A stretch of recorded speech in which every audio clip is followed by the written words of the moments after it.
Shalom à toutes et shalom à tous. On se retrouve avec le Rav Michael Toubiano, comme chaque dimanche matin, pour continuer les péripéties du livre de Shoftim avec Midreshet Chen. Et ça fait plaisir de vous retrouver. Si vous voulez dédier un cours, vous êtes invité à me le faire savoir par mail, par WhatsApp ou également à Evelyne. Bonne étude à tous et Toda Rabba, Boker Tov. Boker Tov à tout le monde. Alors, vous avez raison, j'ai changé un peu de cadre. Je vous rappelle que nous sommes en confinement, au cas où on l'aurait oublié. Et donc, d'abord, avant même de commencer, je vous souhaite à toutes et à tous une très bonne semaine, une très bonne santé. Je n'ai pas la chance de vous voir en direct. J'essaierai de faire le cours de la manière la plus intéressante possible, en sachant pertinemment qu'on n'a pas encore le plaisir ni la chance de pouvoir se voir en direct. Et bien entendu, je pense que c'est très important de dédier le cours à toutes les personnes qui en ont besoin, celles que nous connaissons et celles que nous ne connaissons pas. Donc, je vous invite de manière individuelle à penser à des noms et nous allons leur dédier le cours. Je vous rappelle que la semaine dernière, nous avons essayé de dépeindre le personnage de Ehud Ben Gera. Nous sommes dans le livre des Juges, au 3e chapitre. Et aujourd'hui, nous allons essayer de dépeindre un autre personnage, le roi de Moab, Eglon. Alors, je voudrais diviser le cours en deux parties. Dans un premier temps, j'aimerais vous expliquer c'est quoi Moab, c'est quoi cette réalité que l'on appelle Moab, et ensuite, essayer de toucher de manière un peu plus particulière le comportement du roi de Moab, Eglon. Et si on y arrive, la troisième partie, alors c'est essayer de toucher le vif du sujet, le problème au fond de la communauté d'Israël à ce moment-là. Alors on commence. Dans le livre de Devarim, Dieu va nous enseigner que nous avons l'interdiction de faire rentrer au sein du peuple d'Israël les peuples de Moab et les peuples de Ammon. Lo yavo Ammoni ou Moavi bekal Hashem. Le texte va nous dire Gam dora siri lo yavo bekal Hashem. Même la 10 générations après, nous avons l'interdiction de les convertir. Pour que l'on comprenne la différence, les versets vont nous dire un peu plus loin, mais dans certaines conditions, on peut faire rentrer, par exemple, Esav. Les descendants de Esav peuvent se convertir. Et même les descendants des Égyptiens, dans certaines conditions, on peut les convertir. Alors maintenant, la grande question, c'est, mais alors pourquoi on a l'interdiction de les convertir? Et je tiens tout de suite à préciser que c'est les deux seuls. Ça veut dire Ammon ou Moab, ce sont les deux peuples que nous avons l'interdiction de les faire rentrer au sein de la communauté d'Israël. Même Amalek, qui est notre pire ennemi, dans certaines conditions, Maïmonide nous expliquera que si ça se fait à un titre individuel, ça peut être envisageable. Par exemple, les sages nous diront que les descendants de Haman se sont convertis et ils ont appris la Torah à Bnei Brak, même Amalek. Le texte va nous mentionner la raison pour laquelle nous avons l'interdiction de les faire rentrer. Il y a deux raisons.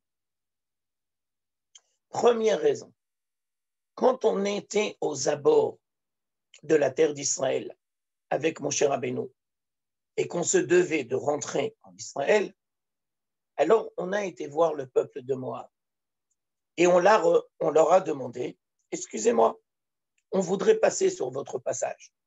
Nous n'avons pas l'intention de faire la guerre. Nous sommes même prêts à payer juste notre passage. Laissez-nous passer, s'il vous plaît, pour que nous puissions continuer notre chemin est rentré dans la terre d'Israël. Ammon et Moab se sont concertés et ils ont dit, en aucun cas, on vous interdit de passer sur notre passage. Alors, on ne comprend pas vraiment l'hostilité de Moab. Nous sommes venus avec une intention pacifique. Et Moab et Ammon ont dit en aucun cas. Deuxième explication, va nous dire le texte. Les peuplades de Canaan ont eu très peur quand ils ont vu la sortie d'Égypte, parce qu'ils ont compris que le peuple d'Israël s'apprêtait à rentrer en Israël. Bien entendu, ils ne pouvaient pas imaginer que le peuple d'Israël allait fauter. La faute du veau d'or, la faute des explorateurs, et donc la rentrée en Israël a été retardée. Et 40 ans après, quand une nouvelle fois nous nous sommes apprêtés à rentrer en Israël, le texte va nous dire que le roi de Moab a eu très peur. Balak a eu très très peur. On ne fait pas toujours le lien que Balak, c'est le roi de Moab. Et il a eu tellement peur qu'il s'est concerté avec Midian, un autre peuple, et il a dit, nous allons voir le sorcier Bilham ben Beor, le prophète Bilham ben Beor, et nous allons lui demander de maudire le peuple d'Israël. Et donc, Dieu va intervenir et va lui mettre dans la bouche la bénédiction. Mais n'empêche que le roi de Moab a eu tellement peur qu'il était prêt à utiliser tous les moyens pour liquider le peuple d'Israël. Alors nous avons deux événements qui nous montrent le comportement négatif de Moab par rapport au peuple d'Israël. D'accord? Ils ont un comportement négatif.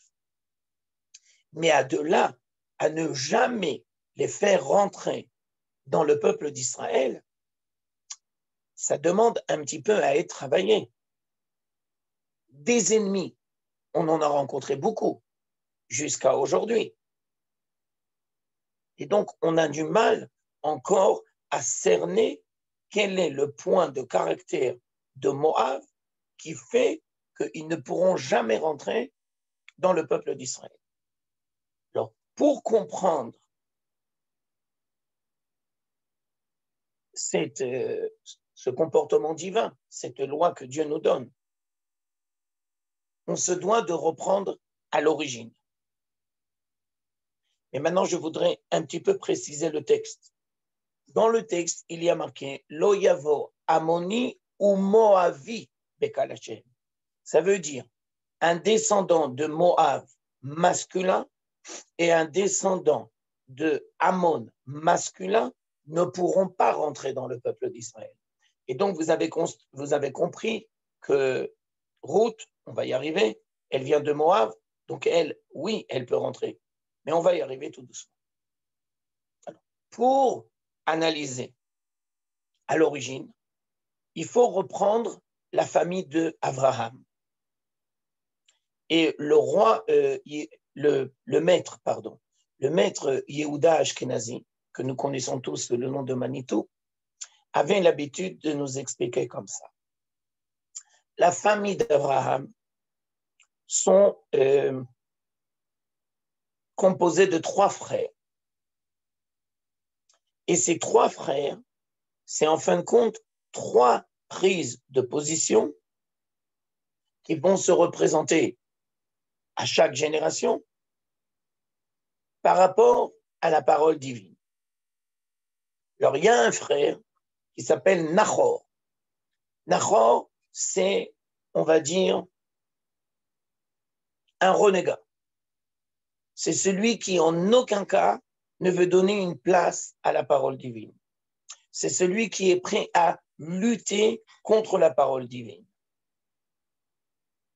La famille d'Abraham, il faut la comprendre au niveau mondial, mais il faut aussi la comprendre au sein du peuple d'Israël. Alors, il y aura toujours des gens qui seront là pour occulter la présence de Dieu sur terre. Et donc, Nahor, à son époque, a jugé bon de se greffer avec le roi de Nimrod. Je vous rappelle, Nimrod, nous entendons dans la racine Mered, révolte. Et donc, Nahor a dit en aucun cas, la parole divine, je m'en fous. Non, il a dit plus que ça. Je m'en fous et je ne veux pas donner une place à la parole divine. Et je ferai tout pour empêcher la promulgation, comment on dit, pour propager la parole divine. Je ferai tout pour empêcher de propager la parole divine. Et donc, ce n'est pas un hasard si Nahor s'est greffé avec Nimrod, puisque Nimrod, c'est celui qui a jeté Abraham dans la fournaise. Deuxième prise de position, c'est Abraham. Abraham dit, la parole divine est essentielle à ma vie. La parole divine, c'est celle qui va donner un sens à ma vie. Je ne peux pas sans la parole divine. J'essaierai d'être l'envoyé de Dieu sur terre. J'essaierai de participer à la réalisation du projet divin sur terre. Je suis prêt à m'engager. Je suis prêt à payer le prix. Et donc, Nimrod va jeter Abraham dans la fournaise. Et Abraham va dire, Dieu, je suis dans tes mains. Fais de moi ce que tu veux. Si tu veux me sauver, tu me sauves. Si tu ne veux pas me sauver, je suis prêt à cautionner et à donner ma vie par amour pour la parole divine. Et donc, Abraham a été sauvé. Mais, et ça c'est le mais, très important, Abraham a un frère qui s'appelle Haran. Et Haran, c'est la troisième prise de position. C'est quelqu'un qui a du mal à trancher. C'est quelqu'un qui a du mal à assumer jusqu'au bout. C'est quelqu'un qui, s'il voit que les événements tournent du bon côté d'Abraham, alors il n'a pas le problème de cautionner Abraham. Mais s'il voit que les événements tournent mal, il n'a pas de problème d'abandonner Abraham. Et donc, le Midrash va nous raconter que quand Haran a vu que son frère Abraham a été sauvé de la fournaise, alors il a dit, bon ben d'accord, alors moi je suis du côté de Abraham. D'un air de dire, j'espère que Dieu va me sauver de la même manière qu'il a sauvé Abraham. Mais en fin de compte, puisque Haran avait du mal à s'engager et à aller jusqu'au bout de ses idées, alors il a fini ses jours dans la fournaise. Alors nous avons trois prises de position qui sont représentées par trois personnes au sein de la famille d'Abraham. Et en fin de compte, il ne faut pas croire uniquement que ces trois modèles, mais on peut dire que des fois, même à l'intérieur de nous, nous avons différentes voies. Et c'est très possible que des fois, nous avons la révolte ou la colère. Et des fois, nous avons l'indécision. Et des fois, nous avons la conviction. Alors, pourquoi je vous raconte tout ça? Parce que Haran a donné naissance à Lot. Lot, c'est le fils de Haran. Et lui aussi, dans sa vie, il va traverser différentes périodes. Il va avoir une période où il va cautionner Abraham. Il sera prêt à suivre Abraham dans son chemin. Si vous reprenez la paracha de Lech Lecha et que vous voyez qui sont les gens qui vont sortir de Ur Kasdim et qui vont sortir de Haran et qui vont faire le chemin vers la terre promise, eh bien, Lot sera là-bas. Et donc, apparemment, on est en lieu de croire que Lot a pris une position claire, ferme, précise, et qu'il est dans le camp de Abraham. Mais vous savez très bien, le texte va nous raconter que Lot va décider de quitter Abraham.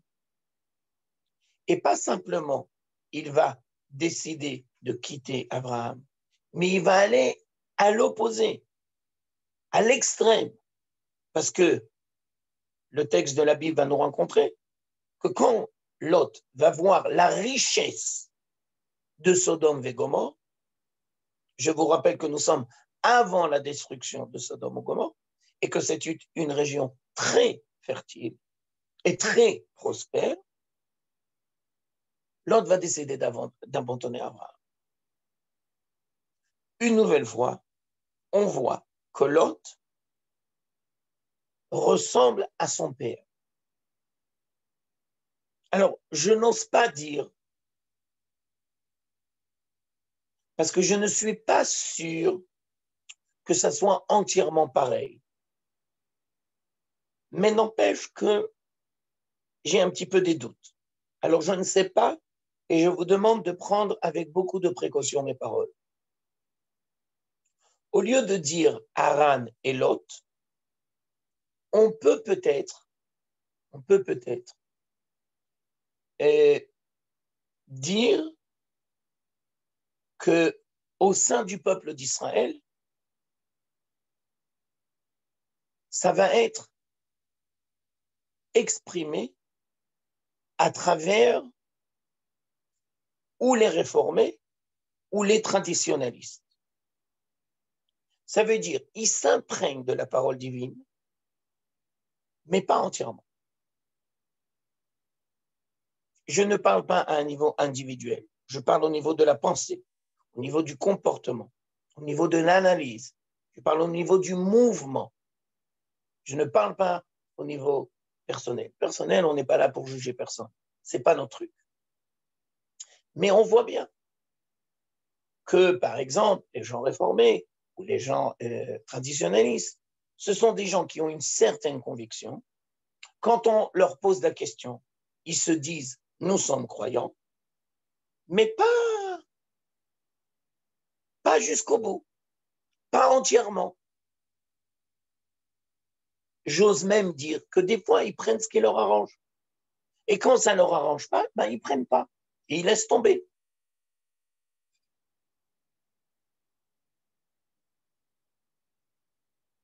Alors, Lot se doit d'être travaillé, se doit d'être approfondi. Parce que maintenant, je vous rajoute, Lot a 2 filles.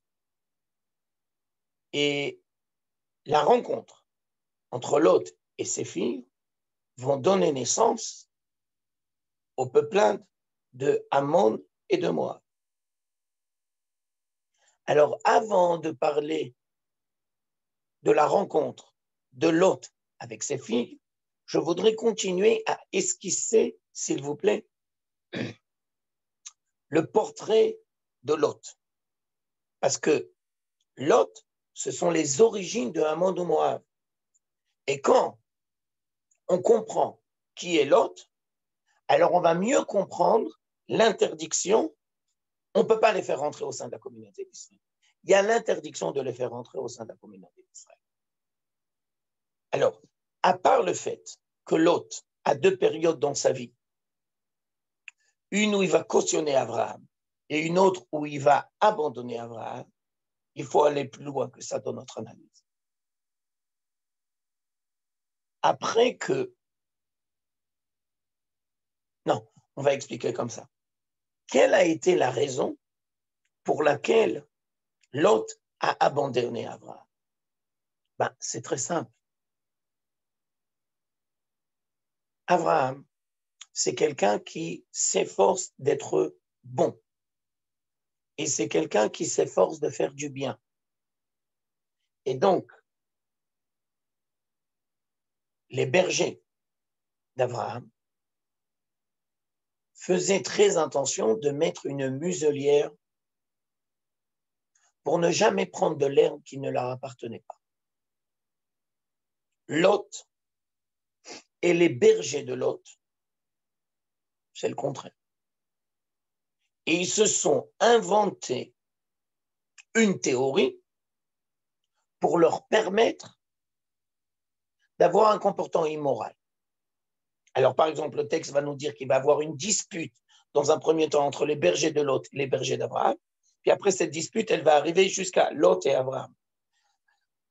Alors, quand on est à l'étape de la dispute entre les bergers de Lot et les bergers d'Abraham, alors les bergers d'Abraham ont dit, mais attendez 2 minutes, mais pourquoi vous vous comportez de cette manière immorale? Pourquoi vous prenez ce qui ne vous appartient pas? Alors les bergers de Lot, ils n'ont pas de problème de répondre. Ils vont dire, qu'est-ce que ça veut dire? Dieu a promis la terre d'Israël aux descendants d'Abraham. Nous sommes les descendants d'Abraham. Donc, nous pouvons prendre dès maintenant et faire ce qu'on veut. Ça nous appartient. Je vous donne tout de suite un parallèle avec la réalité que nous vivons aujourd'hui. Le KKL s'est toujours efforcé d'acheter les terres d'Israël aux Arabes. Je vous rappelle qu'Abraham, bien qu'il a eu la promesse que la terre d'Israël lui appartiendra, il a acheté de comptant un tombeau pour son épouse. Ça veut dire que puisque Dieu ne nous a pas dit où, quoi, comment et de quelle manière nous allons recevoir la terre d'Israël, alors on se doit de le faire dans la moralité. Et vous savez très bien que jusqu'à aujourd'hui, dans énormément d'endroits en Israël, dans la vieille ville de Jérusalem ou dans le Galil, eh ben, il y a des organisations qui s'occupent de reacheter la terre d'Israël. Parce que tout doit se faire de manière droite, morale. Et en aucun cas, nous ne pouvons avoir un comportement immoral. Les bergers de Lot, on va le dire vulgairement, ils en ont rien à foutre. Ils se sont inventés une théorie qui ne tient pas debout, mais ils sont persuadés de leur théorie et ils vont jusqu'au bout avec leur théorie. Alors, cette dispute qui au début se concentrait entre Lot, entre les bergers de Lot et les bergers d'Abraham, ben ensuite, c'est passé à l'étape d'après entre Abraham et Lot. Et Abraham, il n'aime pas les disputes. Et Abraham, il essaie de tout faire pour régler les conflits. Surtout quand c'est au sein de sa famille. Parce que les conflits au sein de la famille, c'est la chose la plus dure à régler. Les Chachamim diront même que c'est plus dur à gérer que la guerre de Gog ou Magog. Voyez comment David Améler, par exemple, a eu tellement de mal à gérer tous les problèmes au sein de sa famille. Les problèmes au sein de la famille, ce sont les problèmes les plus graves. Alors Abraham a tout fait pour essayer de gérer ce conflit, à un tel point qu'il est arrivé à la conclusion. Ben, choisis, il a dit à l'autre, choisis la solution qui te convient. Tu veux aller à droite, ben moi j'irai à gauche. Tu veux aller à gauche, moi j'irai à droite. Ça veut dire que Abraham a compris de son vivant que Abraham et l'autre, ça ne peut pas aller ensemble. Ce sont deux antipodes. Alors Abraham lui a laissé la possibilité de choisir. Ça veut dire que la conclusion à laquelle Dieu va dire on ne peut pas les faire rentrer au sein de la communauté d'Israël. En aucun cas, d'en aucune manière. Les êtres mâles, je reprends. Eh bien, Abraham est arrivé de lui-même à la même conclusion. On est obligé de se séparer. Il paraît Namé Adai. Preda, ça veut dire coupure, séparation, éternelle, pour toujours. Ça veut dire, Abraham, de son vivant, a compris ce que Dieu va dire beaucoup plus tard. Mais alors maintenant, c'est là la grandeur d'Abraham. Et c'est là la petitesse de Lot et de ses descendants. Après qu'ils vont se séparer, et après que Lot va décider d'aller à Sodome et Gomorrhe, que c'est l'antipode de toute l'éducation qu'il a reçue chez Abraham, et je n'ai pas besoin de vous expliquer pourquoi c'est le contraire, vous le savez tous. Lot va être pris en captivité. Il va y avoir la guerre entre les 4 et les 5 rois. Et Lot, qui était à Sodome et Gomorrhe, il va être pris captif, il va être pris prisonnier. Et on va venir dire à Abraham que Lot a été pris en captivité. Alors, si Abraham n'était pas Abraham, eh ben, il aurait pu dire, ben, c'est son problème, qu'il assume. Il a décidé d'aller au Sodome et Gomorrhe.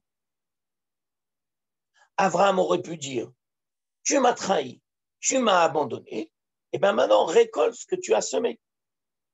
Mais Abraham, c'est pas comme ça qu'il voit les événements. Et Abraham va dire, ben, si sa vie est en danger, alors moi, je ferai tout pour le sauver. Et il va partir tout de suite au combat. Et il va exposer sa vie en danger, la sienne et celle de ses soldats. Et il va libérer Lot. Alors, normalement, Lot aurait dû être reconnaissant. Que Lot ait l'amour de l'argent, qu'il a été à Sodome et Gomorrhe, peut-être. Je ne le légitime pas. Mais bon, que Lot et ses bergers s'inventent une théorie spirituelle qui ne tient pas debout. Mais là où c'est inacceptable, là où c'est très grave, c'est le manque de reconnaissance. Et donc, les commentateurs vont nous expliquer pourquoi Ammon et Moab ne pourront jamais rentrer et se greffer au sein du peuple d'Israël. Parce que dans leur comportement moral, il leur manque la possibilité de reconnaître, de remercier. Et donc, normalement, si Lot était reconnaissant et qu'il doit sa vie grâce à Abraham qui l'a sauvé, alors on aurait été en droit d'attendre, pas uniquement qu'il remercie Abraham, ça c'est le premier point, mais ça ne suffit pas. On était en droit d'attendre que Lot va dire à ses générations, le peuple d'Israël, vous lui faites jamais aucun mal. Le peuple d'Israël, vous faites tout pour l'aider. La preuve, c'est que grâce à Abraham, je suis resté en vie. Alors je vous demande, je vous impose, je vous ordonne, il aurait dû dire dans son testament, je vous ordonne d'avoir une attitude de gratitude envers le peuple d'Israël. Et alors maintenant, on reprend le texte. Regardez. Le peuple d'Israël, ça veut dire les descendants d'Abraham, quand ils sont venus à la porte de Moab, et qu'ils leur ont dit, ben, laissez-nous passer, on va vous payer, mais on ne va vous faire aucun dégât, ne vous inquiétez pas. On veut juste passer, on est prêt à vous payer. Quel a été le comportement des descendants de Lot? Eh bien, ce n'est pas qu'ils ont eu la gratitude, et ce n'est pas qu'ils ont dit, oui, mais bien sûr, nous on se rappelle, qu'est-ce que vous avez fait, Abraham, à Lot, bien entendu, il n'y a pas de problème, on vous laisse passer. Non, le contraire, ils sont sortis, ils étaient prêts à faire la guerre. Pas simplement, ils ont fait un manque de reconnaissance, mais encore plus, ils étaient prêts à lutter contre le peuple d'Israël. Alors, Nachmanide, dans son commentaire sur la Torah, va nous dire ça, c'est incompréhensible. C'est inacceptable. C'est pas possible. Je vous dis la même idée sous une autre forme. C'est quoi les premiers mots qu'un juif doit dire chaque jour? Réponse, modéani. Je te remercie. Et je vous précise, vous devez savoir que le mot léhodot, en français comme en hébreu, il a deux sens. Reconnaître, remercier. Léhodot, Bachem, c'est reconnaître la présence divine. Léhodot, Lachem, c'est remercier. Un juif, c'est quelqu'un qui remercie. Il remercie Dieu. Après, il devra remercier les hommes. Dans la vie que nous vivons, rien n'est obligatoire. Et quand je dis rien, je dis rien. Ça veut dire quand on va dire à des jeunes de 20 ans, tu es parti dormir, tu te lèves le matin, c'est un miracle. D'habitude, les gens de 20 ans, ils te disent, mais non, mais c'est normal, c'est tout à fait naturel.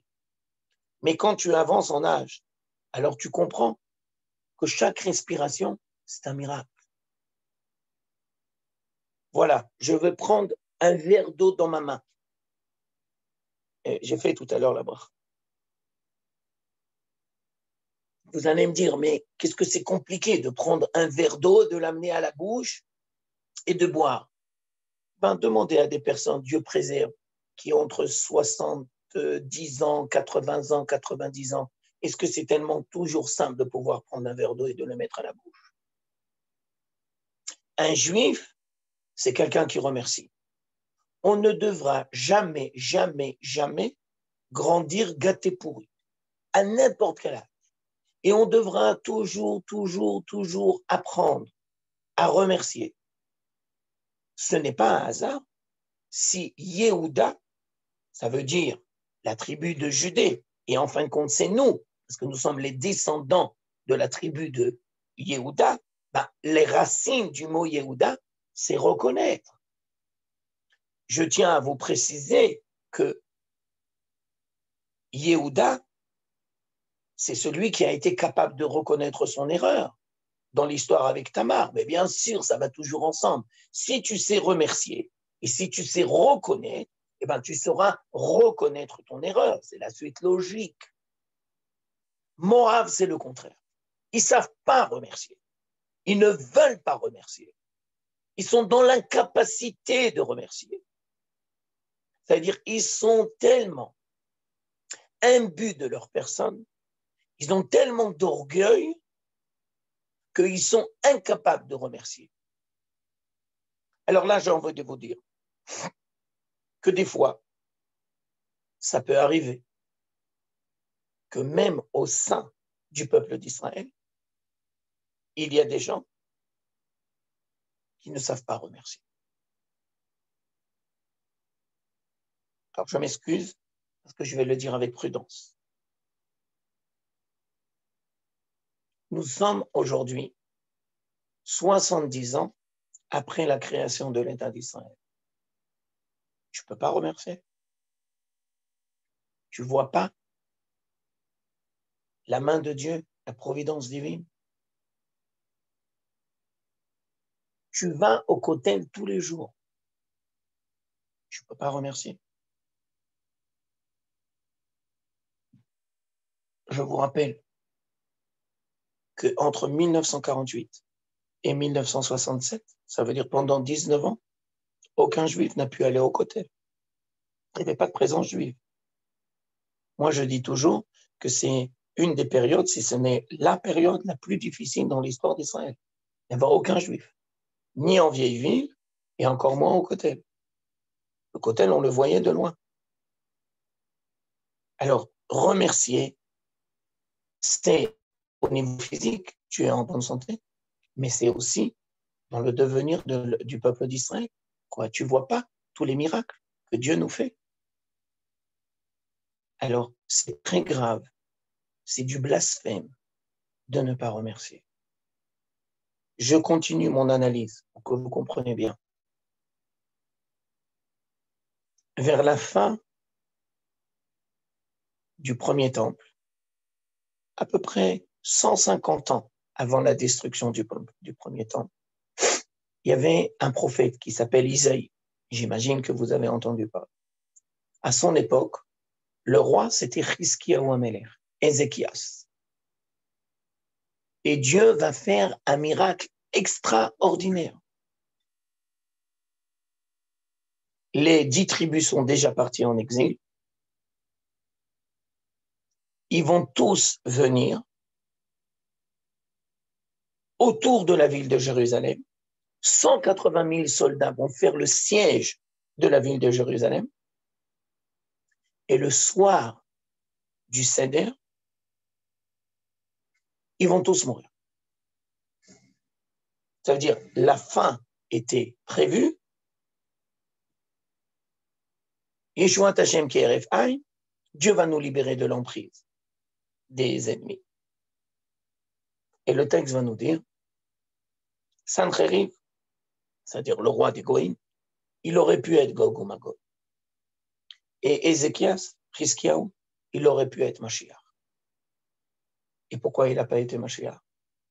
Ou l'on a marchira. Il n'a pas fait le Hallel.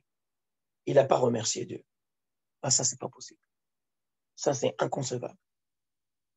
Et on n'a pas besoin de savoir quelles sont les raisons pour lesquelles il n'a pas fait. Parce qu'il pouvait dire, non, Dieu est tellement grand, on ne peut pas le louer, à quoi ça sert? À la fin du compte, tu n'as pas loué, tu as raté le coche. Tu as raté toute l'histoire juive. Parce que tu n'as pas été capable de faire le Hallel au bon moment. Alors maintenant, regardez, ça va très loin. Parce que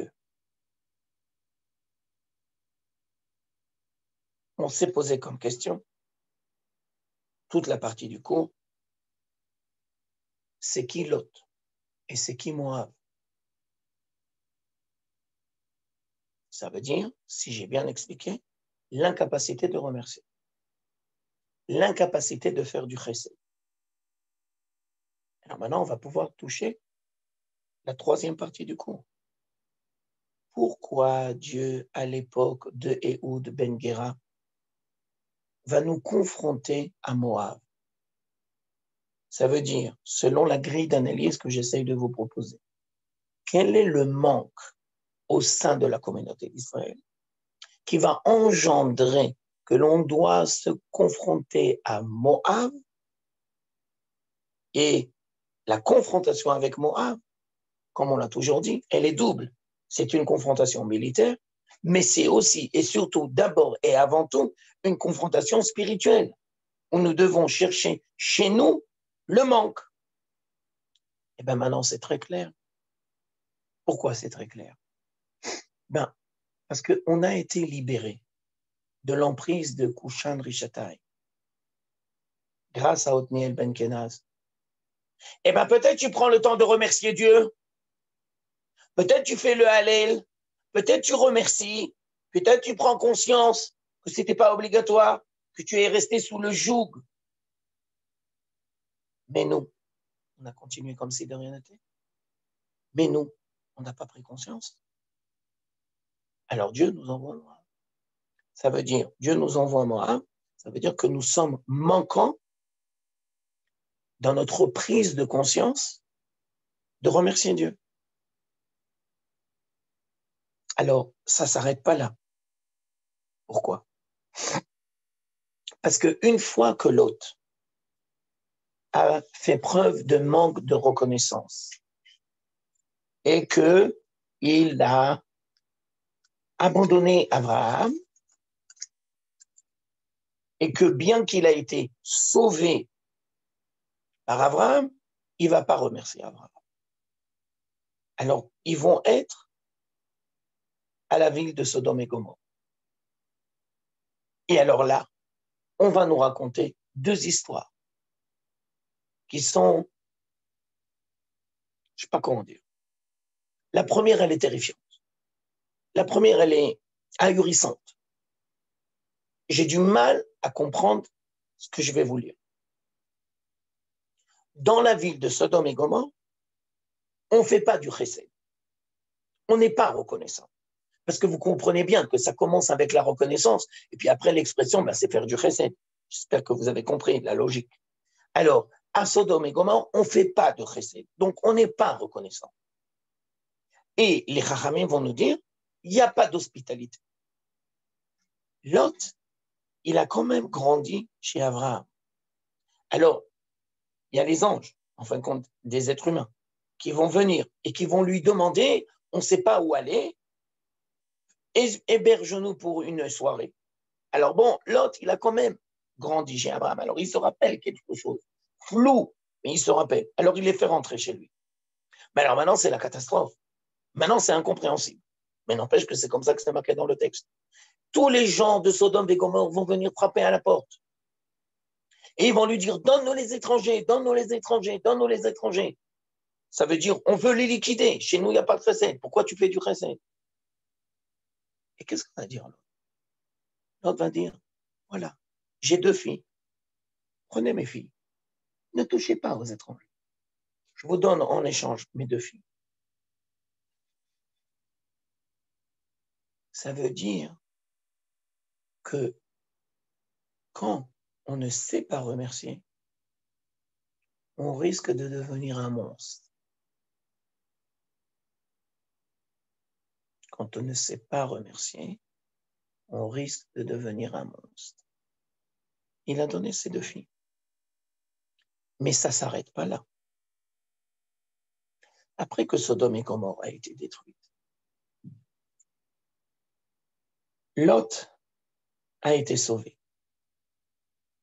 Et ils ont été dans un endroit.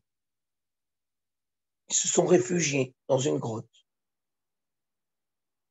Et les 2 filles de Lot se sont dit, c'est sans doute la fin du monde. Et nous, on a une responsabilité. On ne peut pas laisser le monde se détruire. Ça veut dire que les filles de Lot, c'est le contraire de Lot. Je ne crois pas que c'est un hasard si ce sont des femmes. Ils ont une conscience et une responsabilité.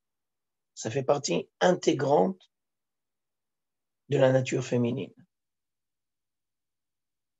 Je vous donne un parallèle, ce n'est pas le sujet du cours, mais c'est un parallèle. Les mecs, ils en ont rien à foutre. Alors, ils vont se marier avec des goyotes, bien sûr. Avant qu'une femme juive se marie avec un goy, je donne encore un autre exemple. Les mecs, ils en ont rien à foutre. Alors, ils vont tromper leur femme. Avant qu'une femme trompe son mari, il faut vraiment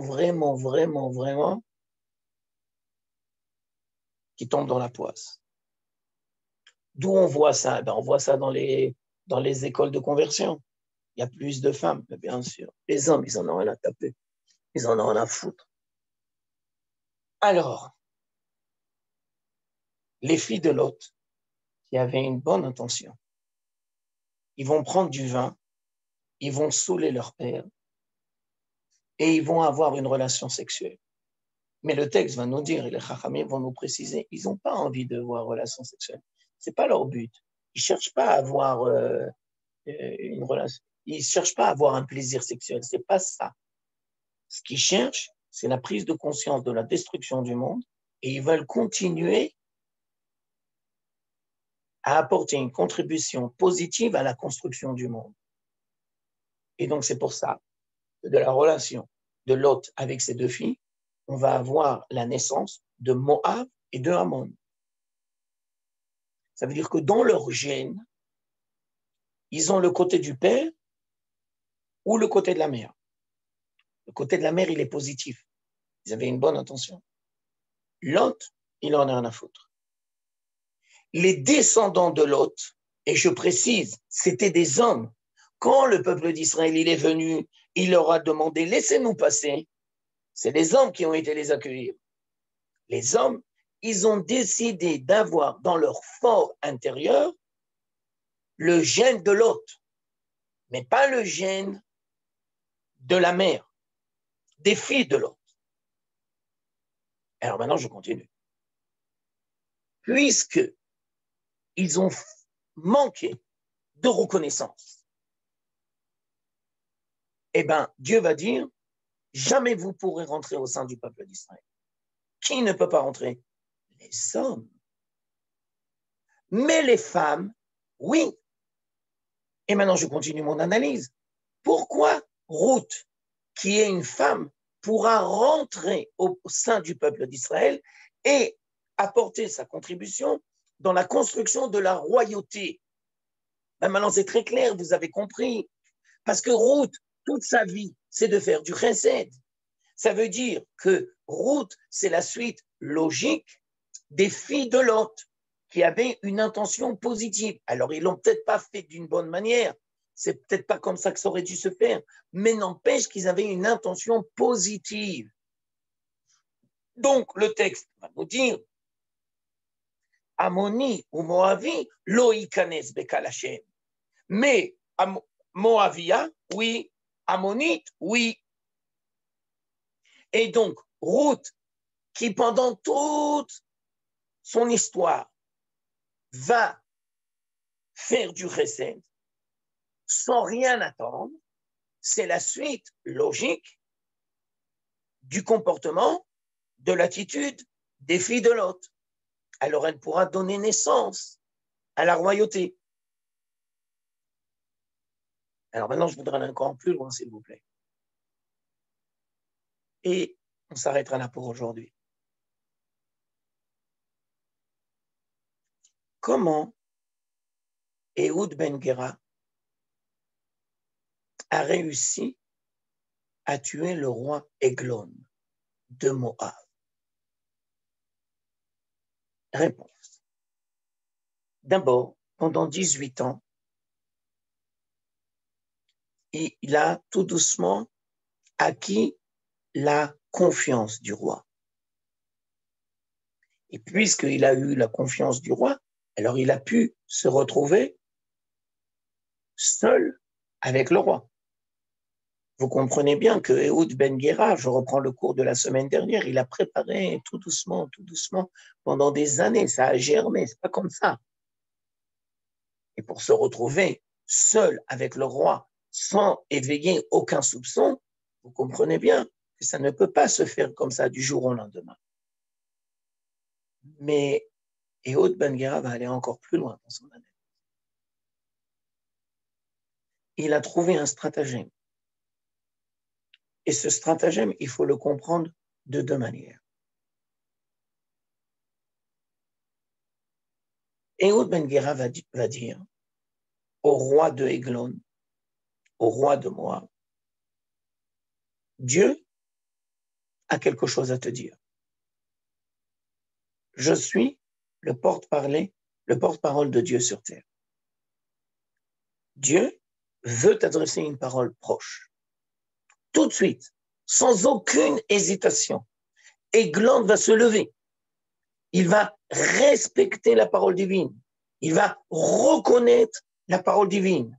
Il va donner une place à Dieu dans sa vie. Les Chachamim nous diront à ce moment-là, Eglon, c'est le père de Ruth. Mais bien sûr, Eglon, c'est le père de Ruth. C'est pas difficile à comprendre. C'est la même attitude. Ça veut dire que c'est le roi de Eglon, mais en fin de compte, il sort de l'ordinaire parce que c'est un masculin, mais il ressemble à sa fille Ruth. Il ressemble à ses antécédents, les filles de Lot. Il va reconnaître la présence divine. Dans le texte, Ata chilakta li kavod ve'amadta mikisra bishvil kevodi chayecha she'ani ma'amid mimcha ben ve'ani moshivo al kis'i.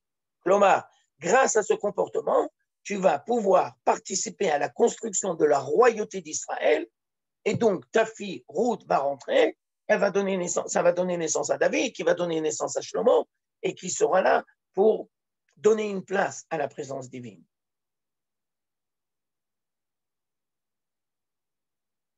À ce moment-là, Ehud Ben Gera va décider de tuer Eglon. Ça veut dire quoi? Première explication. Le comportement de Ehud Ben Gera, c'est un procès d'accusation envers le peuple d'Israël. Vous êtes incapable de donner une place à la parole divine. Vous êtes incapable de reconnaître les cadeaux que Dieu vous fait. Eh bien, regardez, le roi Eglon, il est capable. Et ce n'est pas simplement le roi Eglon, c'est le roi Eglon de Moab. Et vous, vous n'êtes pas capable. Il faut dire la vérité, que ça va marcher, et que le peuple d'Israël ne va pas faire ce travail d'analyse et de réflexion. Il va devenir aveugle de la victoire. Il ne va pas s'interroger sur les raisons de la victoire.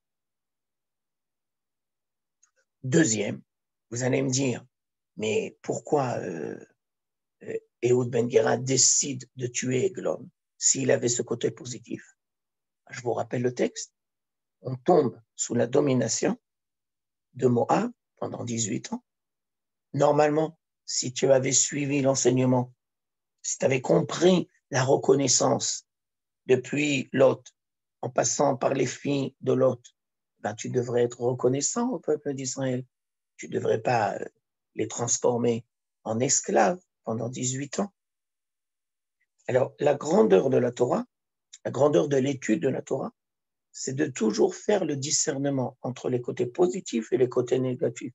Dans la même personne de Eglon, tu dois être capable de voir le négatif, celui qui va assujettir, je ne sais pas comment dire en français exactement, peut-être je me suis trompé, je m'excuse, assujettir pendant 18 ans, donc Ehud Ben Gera va le tuer, mais d'un autre côté, être capable de voir le comportement positif de Eglon.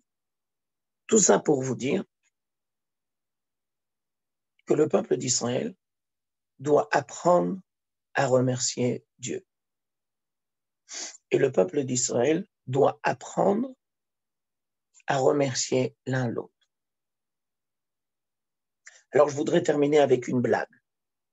Une fois, il y avait un père qui est venu en Israël et qui avait beaucoup de mal avec l'éducation de ses enfants. Parce que lui, il venait de France, ses enfants se sont greffés en Israël et il ne savait pas comment gérer le décalage. Alors, il a été voir le Rav, il dit, ouais, j'en peux plus, je ne sais pas comment faire et tout ça. Alors, le Rav a essayé de le réconforter, comment ça va? Pas vraiment. Le travail, bah, l'hébreu, Bon, alors le Rav s'est dit, mais alors comment je vais essayer de le... Alors il a dit, bon, et tes enfants? Ah, mes enfants, extraordinaires. Et ils trouvent leur place. Ah ouais, bien sûr, ouais. Et alors il leur a dit, et l'hébreu?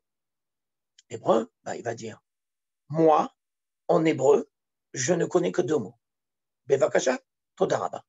Mes enfants, qui sont devenus israéliens, ils savent parler l'hébreu couramment, mais il y a 2 mots qu'ils ne connaissent jamais. Et donc, je voudrais terminer en vous disant l'histoire de Ehud Ben Gera et du roi de Eglon, de Moab, est là pour nous apprendre que nous, Juifs, nous devons apprendre à reconnaître, nous devrons apprendre à remercier, nous devons apprendre à reconnaître nos erreurs. Et donc, cette histoire-là n'a pas été écrite dans la Bible pour nous raconter ce qui s'est passé il y a 2000 ans, mais elle est là pour aujourd'hui. Alors, c'est le mot de la fin. Si, grâce à Dieu, nous avons le sérum, eh ben, il faut remercier. Il faut remercier tous les gens qui ont œuvré pour ce sérum, même s'il s'appelle Benjamin Netanyahou. Bah ouais, qu'est-ce qu'on peut faire? Même si ce monsieur, il a beaucoup de manques, mais n'empêche que c'est grâce à lui. Donc, il faut le remercier. Mais bien sûr, il faut apprendre à faire le discernement. Ce qui est positif, positif. Ce qui est négatif, c'est négatif. C'est comme chez le roi de Eglon, par exemple. Et malheureusement, trop souvent, on veut nous faire croire que c'est le blanc ou le noir. Mais ça, c'est une erreur. Nous avons terminé pour aujourd'hui. Je suis à votre disposition s'il y a des questions ou des interventions et nous continuerons la semaine prochaine. Toda Rabba, Rav Toubiano. Merci Toda beaucoup. Rabba. Excellent. Et merci.